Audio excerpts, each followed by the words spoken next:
Assalamu alaikum guys. Regarding the video on Korah versus these 20 Christians, I opened the comment section and saw how delusional and in denial Christians are. Like, you can't make this up. Instead of actually criticizing Korah's arguments, they criticize her for the way she speaks, etc. But I want to touch on the fact that they praise these Christian women for doing amazing.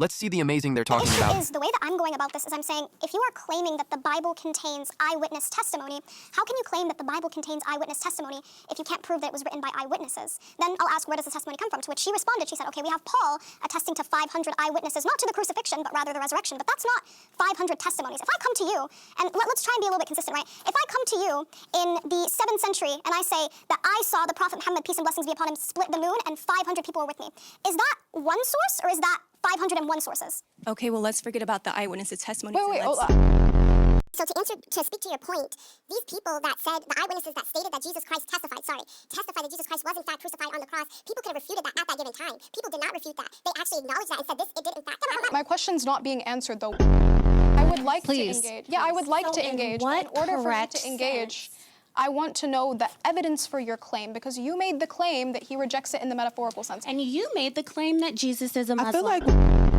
And what does he say after that, though?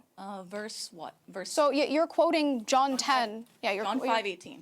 Okay. It says that they wanted to. John wrote that they wanted to kill him because he claimed to be one with God. He claimed to be on the same level as God. Okay, perfect. But Father. What's interesting is that Jesus himself responds to this, though, because, for example, when he makes the claim, "I and the Father are one," when they pick up stones to stone him, he asks, "For what crime are you stoning me for?" And he says, "We do not stone you for some sort of a crime, like, for example, adultery and whatnot, but rather we stone you for blasphemy, for you are a mere man claiming to be God," right? So you agree Jesus claimed to be God? And then he says after that, he says, "Is it not written in your law that you are gods? Why would you stone me for claiming to be the Son of God?" So he qualifies that. So Jesus says, why would you stone me for a claim that God makes about you when I claim to be the Son? What you're asking for us to believe as Christians is the word of Muhammad over the words of the people.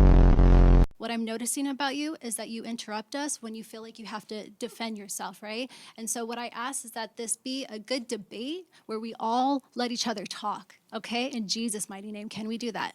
Yeah, of course, by all means. What I usually... So what I was gonna say...